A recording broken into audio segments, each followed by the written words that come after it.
Previous প্রশ্ন সমাধান অধ্যায় ভগ্নাংশ অর্থাৎ ভগ্নাংশের বেসিক আলোচনা শেষে আমরা এবারে প্রিভিয়াস প্রশ্ন নিয়ে আলোচনা করব। এখানে আমি এমন 20টি প্রশ্নের সমাধান করব যার মাধ্যমে পুরো অধ্যায় কভার করা যায়। তাহলে চলুন শুরু করা যাক। নিচের দুইটি প্রশ্নবোধক চিহ্নের জায়গায় কোন সংখ্যাটি বসবে? এটি 35তম বিসিএস প্রিলিমিনারিতে এসেছিল, যেটি ইতিহাসের সবচেয়ে কঠিন বিসিএস। তো আমরা এই প্রশ্ন সমাধানের জন্য দেখি 7 ভাগ হর চিহ্ন ইকুয়াল হর চিহ্ন ভাগ 343, অর্থাৎ এই দুটো গুণ করলে এই দুই গুণফলের সমান। যেহেতু অপশন একটি করেই আছে, তার মানে একই সংখ্যা দুইবার গুণ করলে এই সংখ্যার সমান হতে হবে। তাহলে 7কে যদি আমরা এই 3 দ্বারা গুণ করি তাহলে কত আসে? তাহলে আমাদের 1 আসে। তো 1কে যদি আমরা নিয়ে আসতে চাই তাহলে 7কে দুইবার গুণ দিলে কি 1 আসে? 7 7 49, 9 আসে। তাহলে হবে না। আবার একইভাবে এটা একই কারণে এটা বাদ যাবে। এরপর 343কে যদি আমরা দুইবার গুণ দিই 3 3কে আসবে কত? 9, কিন্তু আমাদের আসতে হবে কত? 1। তারপর 49কে যদি আমরা দুইবার গুণ দিই 9কে, 9 9 81, তাহলে একটি মাত্র অপশনেই আমাদের শেষে 1 আসে। কাজেই এই প্রশ্নের আমাদের সঠিক উত্তর হবে এই ঘ অপশন। এরপর 2 নম্বর প্রশ্নটি হচ্ছে 9 ভাগ হর চিহ্ন ইকুয়াল হর চিহ্ন ভাগ 81 কোন সংখ্যা প্রশ্নবোধক স্থান দুটিতে বসবে? এটি মাধ্যমিক বিদ্যালয়ের সহকারী শিক্ষক 2000 সালে এসেছিল। তো এটি সমাধানের জন্য আমরা একইভাবে 9 1কে 9 গুণ দিলে আসবে কত? শেষে আমাদের আসতে হবে 9, কিন্তু আমাদের এইটাকে যদি আমরা দুইবার গুণ দিই 1 1কে 1, তাহলে এটা আমাদের হচ্ছে না, কাজে এটা বাদ। তারপর 45কে দুইবার যদি গুণ দিই 5কে, 5 5 25, এটাও বাদ। তারপর 27কে যদি আমরা 7 7 49 করি তাহলে শেষে আসে 9, যেটা 9-এর সাথে মিলে যাচ্ছে। এরপর 9 1কে 9, 9 9 81, যেটাও 1 আসে। তাহলে আমাদের একটি মাত্র অপশনই এখানে প্রযোজ্য হয়, সেটি হচ্ছে এই 9।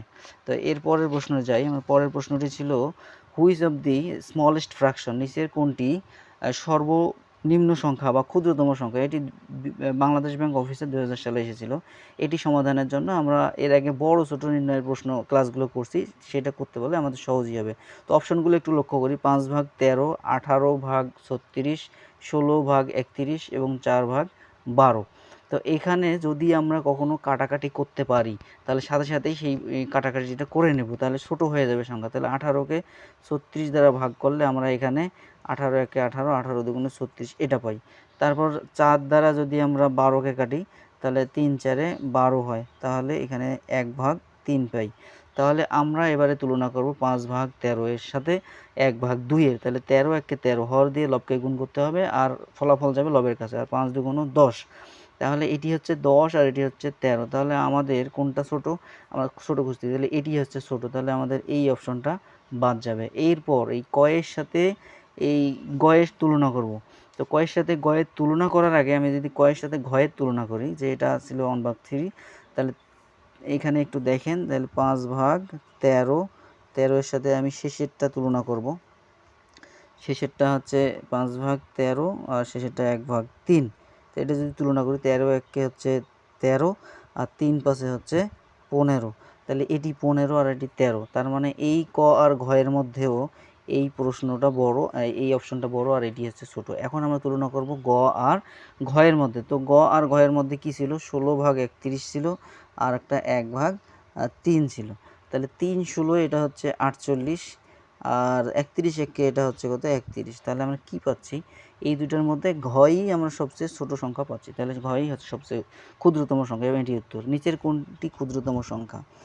15তম, 22তম এবং 30তম বিসিএসে এই প্রশ্নটি এসেছিল। তাহলে আমরা ক খ গ ঘ অপশনের মধ্যে দেখতে পাচ্ছি কতে 0.3 আর খতে 0.3 এর বর্গমূল। আমরা জানি পূর্ণ বর্গ সংখ্যাকে যদি বর্গমূল করা হয় সেটি ছোট হয়, যেমন 16কে বর্গমূল করলে 4 আসে, আর 0.16কে বর্গমূল করলে আসে 0.4। এখানে দেখতেছি 0.16 হচ্ছে যে সংখ্যা দশমিক সংখ্যা, এটাকে বর্গমূল করলে 0.4 আসতেছে, এটা হচ্ছে এটা বড়। এটা দ্বারা এটাই প্রতীয়মান হয় যে দশমিক সংখ্যাকে বর্গমূল করলে সংখ্যাটি বড় হয় আর পূর্ণ সংখ্যাকে বর্গমূল করলে সংখ্যাটি ছোট হয়। তো এই কারণেই আমরা একই জাতীয় দুটো সংখ্যাকে যদি বর্গমূল দিই তাহলে নিঃসন্দেহে এইটা আমাদের ছোট সংখ্যা আর এটা আমাদের বড় সংখ্যা, তাহলে বড়টিকে বাদ দিব, আমরা ছোটটি নিব। এরপর ক আর গ এর মধ্যে যদি তুলনা করি, কতে হচ্ছে 0.3 মানে 3 ভাগ 10 আর এটা হচ্ছে 1 ভাগ 3। তাহলে এই দুটার মধ্যে যদি আমরা তুলনা করি 10 1কে এটা হবে 10 আর 3 3কে হবে এটা 9। তাহলে দেখতে পাচ্ছি তারপরেও ক অপশনটি হচ্ছে ছোট, তাহলে গ অপশনও আমাদের বাদ যাচ্ছে। এরপর ক আর ঘ এর মধ্যে যদি তুলনা করি 3 ভাগ 10 আর হচ্ছে 2 ভাগ 5 দশমিক তুলে দিলে 3/10। এবার এইটাকে যদি আমরা ক্যালকুলেশন করি তাহলে 10 দুগুণ এখানে 20 হচ্ছে, আর 5 3 পাশে 15 হচ্ছে। তাহলে দেখতে পাচ্ছি এইখানে এটার মান হচ্ছে 20, এখানে এটার মান হচ্ছে 15। তাহলে এই সর্বনিম্ন সংখ্যা আমরা খুঁজতেছি কি ক্ষুদ্রতম সংখ্যা। তাহলে ক্ষুদ্রতম সংখ্যা হচ্ছে এই ক অপশনটিই সঠিক, তাই এটাও আমাদের বাদ দিতে হচ্ছে এবং এটি হচ্ছে আমাদের সঠিক উত্তর। এর পরের প্রশ্নটি ছিল আমাদের কোন ভগ্নাংশটি ক্ষুদ্রতম। তাহলে 5/6, 12/15, 11/14, 17/21। তো এটি সমাধানের জন্য আমরা প্রথমে যদি কাটাকাটি করা যায় সেটা করে নেব। তাহলে এখানে দেখতে পাচ্ছি 12 আর 15কে 3 দ্বারা কাটাকাটি করা যায়। তাহলে 3 4 12 আর 3 5 15। তো এরপর আমরা 5/6 আর 4/5 তুলনাটা করে নেব। তাহলে 4 6 এখানে আসতেছে 24, 4 6 24, আর এটা হচ্ছে 5 5 25। তাহলে এটি হচ্ছে বড় আর এটি হচ্ছে ছোট, তাহলে আমাদের বড়টিকে বাদ দিতে হচ্ছে, তার কারণ এটি 25 আর এটা 24। এরপর এই 4/5 সাথে আমরা 11 আর 14 এর ক্যালকুলেশন করব। তাহলে 5 11 এটা হচ্ছে 55, আর 14 4 14 এটা হচ্ছে 56। তাহলে এটি 56, এটি 55। তাহলে এটি আমাদের বড় আর এটি ছোট, তাহলে এটার সাথে এবারে আমাদের তুলনা করতে হবে এইটা। তো এইখানে কি কি আছে, এখানে তুলনার ক্ষেত্রে এই প্রথম বেলায় শুধু সংখ্যাগুলোর কাজ করবে, পরে আর এগুলো কাজ করবে না। তাহলে 14 আর 17 গুণ করলে কত হয়? 14 আর 17 গুণ করে একটা সুন্দর টেকনিক আছে। এই বড়টিকে প্রথমে 1 দিয়ে গুণ করতে হবে, 17 এককে 17, সাথে একটা শূন্য নিতে হয় 2 ঘর জন্য। এরপর হচ্ছে 4 17 68 হয়, সেটিকে নিচে লিখে যোগ করে দিলেই আমরা এই 17 আর 14 এর গুণফলটা পেয়ে যাবো। যদি কারো এভাবে করতে অসুবিধা হয় তাহলে আপনারা আলাদা আলাদা গুণ করে নেবেন। তাহলে এটা হচ্ছে 238, তার মানে 238 কোথায় যাবে? 238 যাবে এই লবের কাছে। আর 21 দিয়ে 11 গুণ করার খুব সুন্দর একটি টেকনিক আছে। 21 আর 11, যে কোনো সংখ্যাকে 11 দ্বারা যদি গুণ করি, যেমন আমরা যদি 27 সংখ্যা নেই, তাহলে 27কে যদি 11 দ্বারা গুণ করি, বামে 2 থাকে, শেষে 7 থাকে, আর মাঝখানে এই দুইটার যোগফল লিখতে হয় 9। একইভাবে 21, তাহলে বামে থাকবে 2, ডানে থাকবে 1, আর এই দুইটার যোগফল হচ্ছে 3, 231। এটি হচ্ছে 231 আর এটি 238। তার মানে এটি ক্ষুদ্রতম আর এটি বৃহত্তম, তাহলে এটি হবে আমাদের সঠিক উত্তর। এরপর নিচের ভগ্নাংশগুলোর মধ্যে কোনটি সবচেয়ে বড়? এই প্রশ্নটি আসছিল প্রাক প্রাথমিক 14, মহা হিসাব নিরীক্ষকের অধীক্ষক 98, থানা শিক্ষা অফিসারের 96 এবং হাইকোর্টের রেজিস্ট্রারে আসছিল 94 সালে। এটি আমরা করার জন্য কি করব, প্রথম দুইটা করে তুলনা করব। তাহলে 2/3 সাথে খ তুলনা করলে আমরা বৃহত্তম খুঁজতেছি। তাহলে 3 13 এটি হচ্ছে 39, আর এটির মান হবে 15 দুগুণ 30। তাহলে এটি 30 আর এটি 39, আমার বড় চাচ্ছে, এই কারণে ছোটোটিকে বাদ দিব। এরপর ক্ষয়ের সাথে গয়ের তুলনা করব। ক্ষয়ের সাথে গ তুলনা করলে, বা তার আগে আমরা এটার সাথে এটা তুলনা করতে পারি যে কোনটি বড়। তাহলে 5 23 হয় 115, আর 4 30 হয় 120। তাহলে আমরা দেখতে 120 আর এটা 115। তাহলে দেখতে পাচ্ছি এই ঘ আমাদের তুলনা করার দরকার, আমরা বড় খুঁজতেছি, তাহলে গ আর এই ঘয়ের মধ্যে এবারে তুলনা আসবে।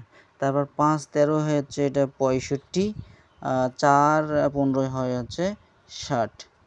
তাহলে এটি 65 আর এটা হচ্ছে 60, তাহলে খ অপশনই আমাদের সবচেয়ে বড়। তাহলে এভাবে আমরা সহজে উত্তর করতে পারি।